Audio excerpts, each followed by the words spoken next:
नमस्कार, आप लोगों का ऑल इंडिया स्टडी में स्वागत है।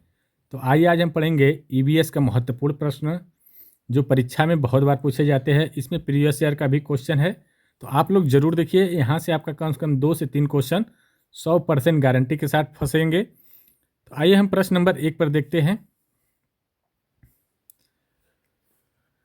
राष्ट्रीय पाठ्यचर्या रूपरेखा एनसीईआरटी ने कक्षा 1 और कक्षा 2 के लिए पर्यावरण अध्ययन कि किसी पाठ्यक्रम या पाठ्य पुस्तकों की संतुष्टि नहीं की है। इसके लिए सबसे उपयुक्त कारण क्या होगा? ऑप्शन नंबर 1 है पर्यावरण अध्ययन केवल कक्षा 3 के से आगे की कक्षाओं के लिए है। बी कह रहा है कक्षा 1 और 2 के शिक्षार्थियों पढ़ना लिखना नहीं जानते। सी है संदर्भ युक्त अधिगम परिवेश प्रदान करता है करना। और डी है पाठ्यक्रम का भार कम करने के लिए। तो देखिए इसका जो सही आंसर हो जाएगा एनसीईआरटी 2005 के अनुसार तो ये हो जाएगा संदर्भ युक्त अधिगम परिवेश प्रदान करना। ठीक ना, ऑप्शन नंबर 3 सही हो जाएगा। अगला देखेंगे प्रश्न नंबर 2। एक अध्यापक को कक्षा 4 के विद्यार्थियों को हमारे देश के भोजन की सांस्कृतिक विविधताएं पढ़ानी है। इस विषय को पढ़ाने के लिए सर्वोत्तम विधि निम्नलिखित में से कौन सी है? ठीक ना, या क्या होगी? तो आइए ऑप्शन नंबर 1 देखते हैं। अपने देश के विभिन्न राज्यों के विभिन्न लोगों द्वारा खाए जाने वाले विविध भोजन के बारे में विद्यार्थियों को एक प्रोजेक्ट परियोजना दें। बी कह रहा है कि विद्यार्थियों से पूछे कि उन्होंने क्या खाया, उसके बाद चर्चा करें। सी कह रहा है विद्यार्थियों से कहे कि वे अपने परिवार के भोजन के बारे में सूचना एकत्र करें। और डी कह रहा है विभिन्न प्रकार की खाने की चीज़ों के चित्रों वाले फ्लैश कार्ड दिखाए। तो देखिए इसका क्या सही आंसर हो जाएगा।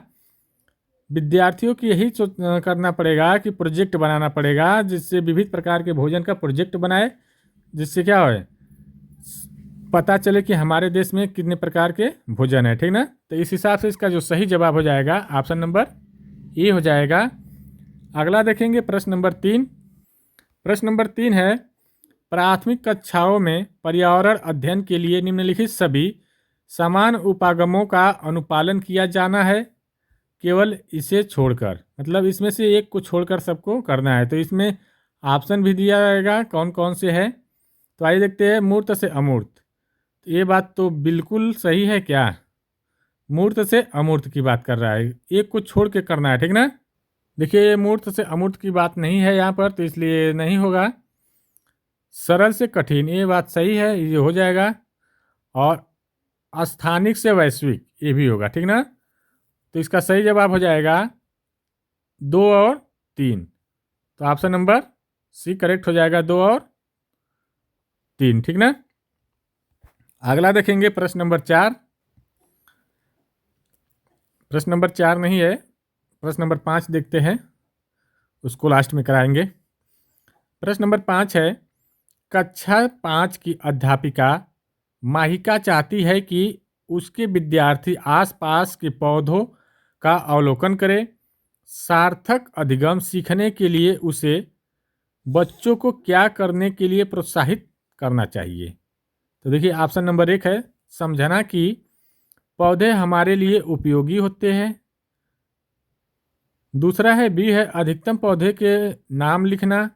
सी है उनकी ऊंचाई, पत्तियां, गंध और उगने के स्थान में अंतर का अवलोकन करना। और डी कह रहा है समझना कि पौधे की सजीव होते हैं, पौधे भी सजीव होते हैं।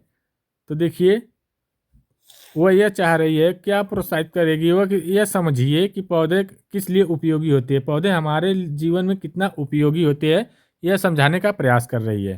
तो ऑप्शन नंबर 1 करेक्ट हो जाएगा। अगला क्वेश्चन देखेंगे प्रश्न नंबर 6। प्राथमिक स्तर पर पर्यावरण अध्ययन के आकलन में निम्नलिखित में से कौन सा एक संकेतक उपयुक्त नहीं है? ऑप्शन नंबर 1 है प्रश्न पूछना। बी है न्याय और समानता के प्रति चिंता। और सी है सहयोग। और डी है स्मरण रखना। तो देखिए स्मरण रखना जो है यह पर्यावरण अध्ययन में आकलन की दृष्टि से सही नहीं है। तो ऑप्शन नंबर डी करेक्ट हो जाएगा। यहाँ पर नहीं क्वेश्चन पूछा है इसलिए इसका आंसर भी नकारात्मक ही होगा। अगला देखेंगे प्रश्न नंबर 7। आपके प्रधानाचार्य ने आपको कहा कि कक्षा 5 के विद्यार्थियों को शैक्षिक अवलोकन यात्रा के लिए ले जाए। इस अवलोकन यात्रा को सार्थक बनाने के लिए आप अपनी योजना में क्या सम्मिलित करेंगी? तो ऑप्शन नंबर 1 है जहां जाना हो उसके बारे में जानकारी प्राप्त करने और पढ़ने के लिए विद्यार्थियों को कहना। बी कह रहा है आनंद के लिए पर्याप्त भोजन और खेलों को साथ ले जाना। सी है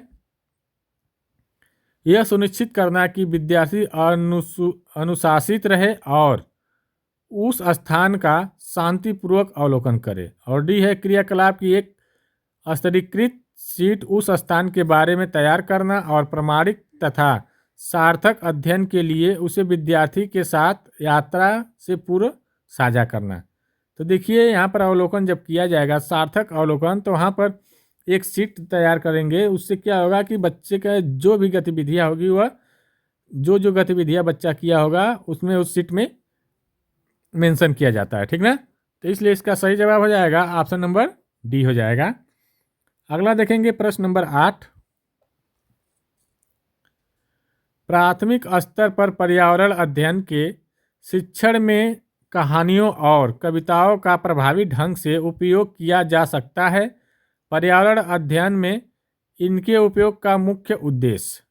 तो देखिए ऑप्शन नंबर 1 है सीखने के लिए संदर्भगत वातावरण प्रदान करना। बी है पाठों को आनंददायक बनाना। सी है भाषिक कौशलों को बढ़ावा देना। और डी है कक्षा की विविधता की पूर्ति। तो देखिए इसका जो सही आंसर क्या हो जाएगा सीखने के लिए संदर्भगत वातावरण प्रदान करना, ठीक ना। ऑप्शन नंबर 1 करेक्ट हो जाएगा इसका। अगला क्वेश्चन देखेंगे प्रश्न नंबर 9। प्राथमिक स्तर की अध्यापिका जलाभाव के विषय पर अपने कक्षा 4 के बच्चों को प्रभावपूर्ण तरीके से किस प्रकार आंकेगी? ऑप्शन नंबर 1 है उपरोक्त विषय पर एक लिखित परीक्षा का आयोजन करके। बी है यह पता करके कि उन्होंने अपने दैनिक जीवन में जल की बचत कैसे प्रारंभ की। और सी है जल संरक्षण में पोस्टर बनाने की गतिविधि का आयोजन करके। और डी है बच्चों को जल संरक्षण पर नारे लिखने के लिए कह करके। तो देखिए इसका जो सही आंसर क्या हो जाएगा करा जल भाव के लिए, ठीक ना। तो इसका मतलब यह है कि वह यह पता करके कि उन्होंने अपने दैनिक जीवन में, दैनिक जीवन वाला जो शब्द होता है ना बहुत इंपॉर्टेंट होता है, यह सकारात्मक होता है, ठीक ना। तो यहाँ से क्वेश्चन आसानी से हल हो जाता है, ज़्यादा सोचने की जरूरत नहीं होती जब दैनिक जीवन की बात आ गई। तो जल की बचत कैसे प्रारंभ करें ये बात सही है, ठीक ना। तो ऑप्शन नंबर बी हो जाएगा। अगला क्वेश्चन देखेंगे प्रश्न नंबर 10। प्रश्न नंबर 10 देखते हैं प्राथमिक स्तर पर मानचित्रांकन सिखाने से शिक्षार्थियों में निम्नलिखित में से किस कौशल को बढ़ावा मिलता है? तो देखिए ऑप्शन नंबर 1 है गणनाएं और अनुमान लगाना। बी है माप के अनुसार चित्रण करना। सी है सापेक्ष स्थिति और दिशाबोध की जानकारी। और डी है साफ सुथरा रेखांकन। तो देखिए इसका जो सही आंसर हो जाएगा सापेक्ष स्थिति और दिशाबोध की जानकारी करना, ठीक ना। मानचित्र का मतलब होता है अब किस स्थिति में है और कहाँ पर है, किसके सापेक्ष है, इसकी जानकारी होती है। तो ऑप्शन नंबर सी करेक्ट हो जाएगा। आइए प्रश्न नंबर 11 देखते हैं। अब 11 है इस पौधे की पत्तियां है, इस पौधे में पत्तियां है जिन्हें सब्जी की तरह प्रयोग में लाया जाता है। इनके बीजों के